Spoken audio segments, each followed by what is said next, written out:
Bismillahirrahmanirrahim. Babun fil amri bil ma'rufi wan nahyi 'anil munkar. Ini adalah bab dalam menjelaskan merintahkan yang baik dan mencegah dari yang mungkar. Qala ta'ala a'udzubillahi minasyaitonir rajim. Wa takum minkum ummatun yad'una ilal khair wa ya'muruna bil ma'rufi wa yanhauna 'anil munkar. Wa ulaika humul muflihun. Wa qala aidan kuntum khayra ummatin ukhrijat lin-nas ta'muruna bil ma'rufi wa tanhauna 'anil munkar. Wa qala aidan khudhil 'afwa wa'mur bil ma'ruf khudhil 'afwa wa'mur bil 'urfi wa'rid 'anil jahilin. Qala aidan wal mu'minuna wal mu'minatu ba'duhum awliya'u ba'd ya'muruna bil ma'rufi wa yanhauna 'anil munkar. Wa qala aidan lu'inal ladzina kafaru min bani Israil 'ala lisani Daud wa Isa ibn Maryam dzalika bima asaw wa kanu ya'tadun kanu la yatanahawna 'an munkarin fa'aluhu labi'sa ma kanu yaf'alun. Wa qala aidan qulil haqqu mir rabbikum faman syaa'a falyu'min wa man syaa'a falyakfur. Wa qala aidan fasda' bima tu'mar. Wa qala aidan anjayna allazina yanhauna 'anis su'i wa akhadna allazina zalamu bi'adzabin ba'is bima kanu yafsukun. Wal takum minkum ummatun. Wal takun hendaknya ada apa ummatun atau siapa ummatun umat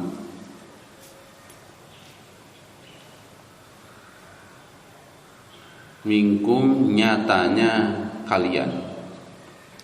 Jadi minnya ini bukan min litab'id ba'id wa bayyin wa tadi fil amkinah, tapi minnya ini lil bayan, nyatanya kalian. Ummatun nyatana mararane. Umat ini menyeru kepada kebaikan, memerintahkan yang baik dan mencegah daripada kemungkaran. Itulah orang-orang yang muflih. Inilah satu dasar, satu dalil bahwa amar ma'ruf nahi mungkar ini adalah kewajiban ala kullil ummah, karena setiap pengikut Rasulullah. Amar ma'ruf itu apa? Nahi mungkar itu apa? Amar ma'ruf ini menganjurkan kepada yang baik. Nahi mungkar ini adalah mencegah orang daripada kelakuan yang mungkar. Pertama, mungkar ini di sini bukan sekedar maksiat yang sifatnya terbuka. Karena ada ulama yang menafsirkan inna sholata tanha 'anil fahsya'i wal munkar. Apa itu fahsya? Kemaksiatan yang dilakukan secara infirodi, secara individual seperti berzina dan lain macam sebagainya. Kalau kemungkaran, kemaksiatan yang dilakukan dengan terang-terangan seperti dangdutan, mabok-mabok di depan umum, ya, menjadi pejabat yang jolim, itu kemungkaran. Gimana kalau angkara mungkar gitu Lin? Aya angkara Lin? Angkara mungkar eta nu paling mungkar tina nu mungkar. Eta bahasa Arab yang angkara mungkar. Nah, ini mungkar ini di sini baik kemaksiatan yang sifatnya infirodi ataupun sifatnya terbuka. Kalau dalam amar ma'ruf nahi mungkar. Kemudian ada ulama yang mengatakan kita itu tidak usah nahi mungkar. Karena ma'ruf dan mungkar itu adalah sesuatu yang berlawanan, di mana hanya seperti siang dan malam. Ketika kamu menyuruh memilih listrik, maka kamu otomatis disuruh untuk meninggalkan masak, gitu.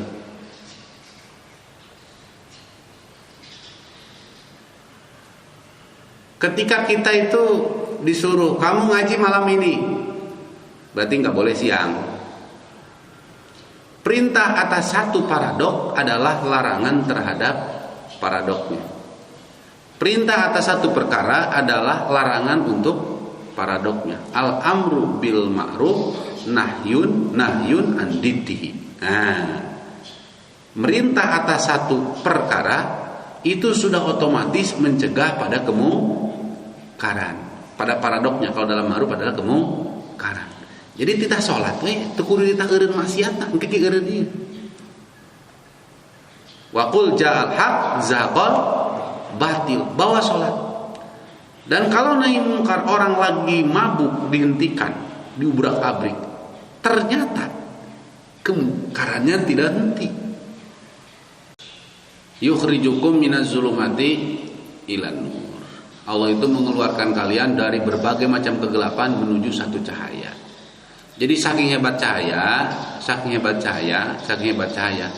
ini dengan cahaya satu aja berbagai kegelapan bisa hilang. Jadi kita itu harus yakin bahwa dengan sholat maksiat apapun, sebanyak apapun akan berhenti. Cuma jangan sekali sholatnya. Karena ini bukan seperti dokter gigi, cabut gigi langsung giginya nggak ada, bukan gitu. Bukan gitu. Ya, ini seperti mendatangkan cahaya. Ada 1 watt, 2 watt, 3 watt, 4 watt, 5 watt. Terus masjid sini pakai 1 watt, ada nggak cahaya? Ada. Kegelapan masih ada. Terus tambah, terus sholat. Nanti jadi 2 watt, 3 watt, 4 watt. Nanti hilang semua apa kegelapannya. Maka ketika ditanyakan kepada Maulana Sa'ad, wahai Maulana, saya sangat senang sekali dengan kerja dakwah ini. Banyak orang-orang yang tobat. Akan tetapi saya kadang-kadang melihat ada pekerja-pekerja agama yang masih memiliki sifat-sifat buruk. Apa kata Maulana Sa'ad? Itu seperti kayu bakar yang menyala dan dibanjur cair.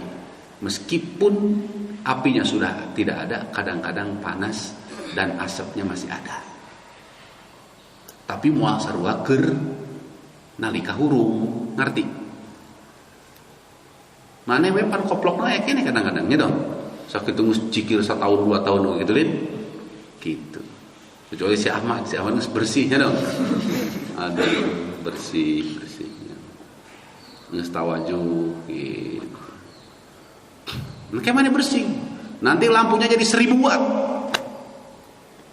Maka untuk menghilangkan kemungkaran mudah, datangkan apa?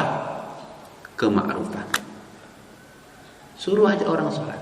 Nanti di waktu maksiatnya kan terganti dengan taat. Jelas gak? Saya punya kebiasaan buruk nih. Apa? Anu. Mudah. Kamu buat aktivitas yang positif. Ada anak-anak katanya kecanduan nonton TV, kecanduan main game. Mudah. Jam sakitu tah olahraga. Ganti aktivitasnya ma'ruf, maka kemungkaran bakal berhenti. Tidak ada konsep menghentikan kemungkaran itu nggak ada, kecuali dengan mendatangkan kema'rufan. Jadi al-amru bisyai'in nahyun an diddihi. Ada ulama yang berpendapat seperti itu. Dan mohon maaf, walaupun negara Islam, masyarakat itu tidak berhak menghentikan maksiat orang lain, kecuali pemerintah. Sayyidina Ibnu Abbas pernah dilaporkan, Ibnu Abbas, tetangga kamu tuh suka mabuk. Kata Ibnu Abbas apa? Saya nggak tahu. Saya nggak tahu. Saya itu orangnya nggak tahu dengan aib orang. Tapi kemudian hari sama saya didatangi dan dirayu. Apa dirayunya? Saya pernah mendengar lewat ke satu tempat. Dan saya mendengar suara indah. Saya mengatakan seperti ini, indah sekali kalau suara ini yang lagi ngelagu kalau dipakai baca Quran, ternyata suara kamu. Kamu bisa nggak sekarang bacakan 1 ayat 2 ayat untuk saya? Akhirnya baca ayat. Setelah itu dia mengetahui bahwa itu adalah saudara Nabi SAW yang akhirnya orang tersebut tobat. Nggak ada dia lagi nyanyi stop diubrak-abrik, nggak ada. kecuali Satpol PP. Satpol PP bisa aja. Ulah ge saking kuat pemerintah, ulah ge pemerintah bener, tak bener oge mau ngalawan. Pemerintah itu jangankan ma'ruf, andai pemerintah zolim, pemerintah itu tidak ada rakyat yang bisa melawan kecuali dihancurkan oleh Allah. Gua pakal ku Allah, pemimpinan musta bener mah bisa dilawan ku jelema. Dilawan aku saha? Ku Allah. Tapi seburuk-buruk pemimpin, hati-hati, jangan kita kudeta. Dosa. Dulu di Libya itu Masya Allah, listrik gratis, sakit gratis, apa-apa gratis, sekolah ke luar negeri gratis. Orang-orang berprestasi di sekolahnya dapat gaji 25 juta per bulan. Setiap orang yang nikah dapat biaya nikah dan dapat rumah langsung.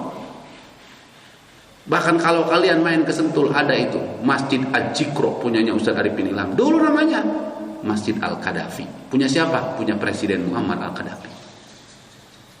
Rakyatnya digembosi sama Amerika. Qaddafi Q. Sampai pemerintahnya diberontak sama rakyatnya. Dan Qaddafi meninggal dalam keadaan digusur mayatnya. Di Libya dulu nggak ada pengemis, sekarang setiap jalan ada pengemis, balangsak, minyaknya dijarah ke luar negeri, perang kabeh. Turki dirinya perang, Amerika dirinya perang, Prancis dirinya perang, Rusia perang, partai rusak, gara-gara tersyukur karena nikmat raja nuhanya. Tuh buka hutang saperak-perak aja. Indonesia kan juara nganjuknya. Enak pandemi kieu asih kayak kesempatan ngahutang. Kayak ngutang 10.000 mana menang 1.000 gitu jangan ngerti. Ngutang 1 triliun mana menang 100 miliar gitu.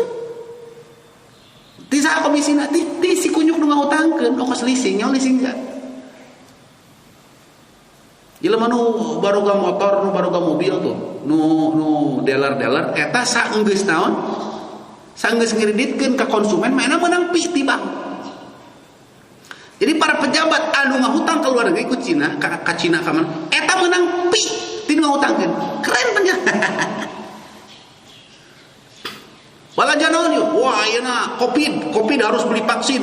Belanja vaksin. Di mana belanjanya? Di negara anu dapat pi. Ini harus DP dulu, DP-nya 80%. Banyak DP 80% guys.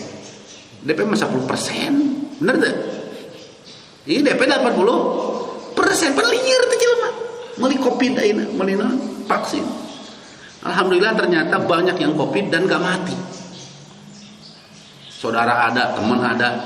Tadi ditelepon si fulan.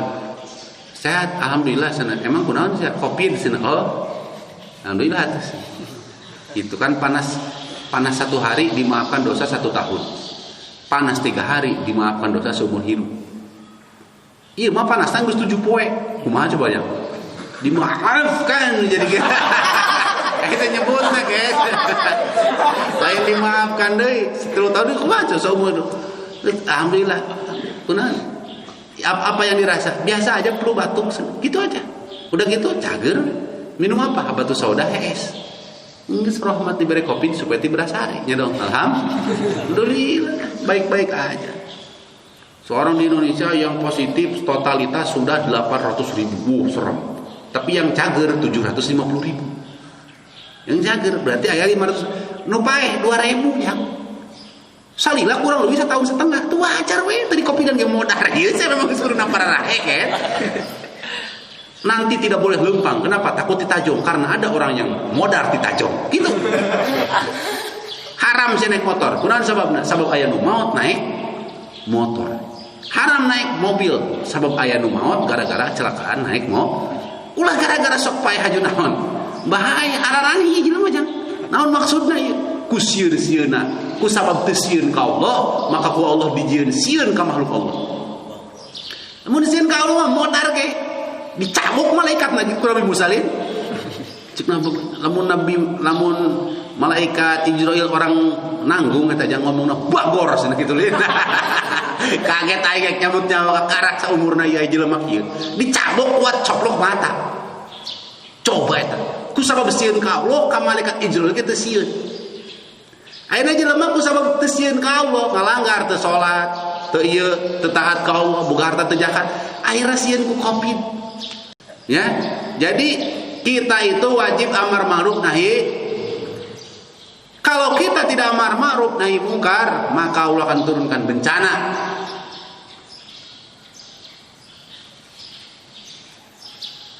Kalau kita hidupkan amar ma'ruf nahi mungkar, maka Allah akan turunkan rahmat, paling tidak untuk diri kita dan keluarga. Jelas? Kalau sudah turun bencana gara-gara tinggalkan amar ma'ruf mungkar, ini bencana yang tidak bisa diangkat oleh wali Allah, bahkan tidak bisa diangkat oleh para nabi. Ini hanya bisa diangkat oleh dakwah amar ma'ruf nahi mungkar. Tapi yang benar jangan banyak-banyak. Yang benar itu cukup 10% saja. Itu cukup 10%. Sekarang yang ikut dakwah, ikut keluar jalan Allah, cukup di Indonesia dari 250 juta 25 juta saja. Wah, jangan Indonesia jadi negara terkaya sedunia. Bayangkan, raja terkaya sekarang siapa? Bukan Arab Saudi, bukan Iran, bukan Mesir. Raja terkaya adalah Raja Brunei Darussalam. Padahal negara analitik segede Bogor. Indonesia barang kalian Bogor 725 kalian jangan terpercaya hitung kusia meteran make meteran di sini mengajul. Pan mau jadi gitu keburu payah ngumpul manten. Eta segede Bogor ya. Rajanya terkaya di dunia. Perusahaan hotelnya di setiap kota-kota besar terkenal. Kenapa? Taat kepada Allah. Ketika Raja Brunei Darussalam menetapkan hukum syariat Islam, dia mewajibkan ranjam sampai mati kepada orang yang punya istri, punya suami tapi berzina. Wajib dibunuh bagi orang-orang yang melakukan sodomi sesama jenis. Luar biasa. Negara-negara Eropa memboikot daripada hotelnya. Hotelnya tidak boleh beroperasi lagi. Akhirnya di demo juga sama pekerja-pekerja hotelnya. Kalau hotelnya ditutup, yang rugi bukan Raja Brunei aja, justru yang paling rugi siapa? Kami, para pekerjanya. Kalau Raja Brunei meskipun ditutup bukan karena jeung meuli beas macam. Ngeun aing karyawan teh bukan jeung beas-beas aja nih kumaha. Akhirnya terjadi ditutup dan luar biasa ketika mereka mengkampanyekan supaya menutup perusahaan Raja Bulkiah. Apa yang terjadi? Tiba-tiba ditemukan cadangan minyak baru yang tidak akan habis sampai 100 tahun. Subhanallah. Negara segede Bogor jang bungar kos naon buah. Manusia di ditu nganggur terbuka pagawean, asal penduduk asli orang itu digaji sebulan 5 juta. Oh jelema miskin. Aspal ge bersih, diletakkan yang itu mah jang. Lain tipe ada diletakan, orang Indonesia. Digaji sebulan 5 juta geus atoh. Naon gaweana ngaletakan aspal. Padahal Indonesia lebih behar. Kemana hartanya? Gitu. Karena tidak amar ma'ruf nahi mungkar. Jelas? Entah laksanakeun amar ma'ruf nahi mungkar. Gimana caranya? 3 hari, 40 hari, 4 bulan. Itu akan memiliki sifat azillatan 'alal mu'minin. Rendah terhadap orang mukmin, yaitu mendatangi mereka untuk urus agama mereka, itu yurisul azillah. Bagaimana kita bisa mendapati sifat itu? Fasaufa ya'tillahu qauman yuhibbuhum wa yuhibbunahu azillatan 'alal mu'minin a'izzatan 'alal kafirin. Ingin kalian punya sifat azillah, datangi umat. Makanya kalau orang sudah mulai diktator, sudah mulai keras, itu namanya kurang huruj. kurang huruj itu namanya. Perlu manggul aqua galon lagi ya. Aqua galon, urutan bawah itu supaya ajilah. Ajilatan alal mu'minin ini tidak ada yang lebih rendah daripada mendatangi. Mendatangi ini rendah enggak? Dengan seperti itu termasuk ajilatan alal mu'minin. Subhanallah.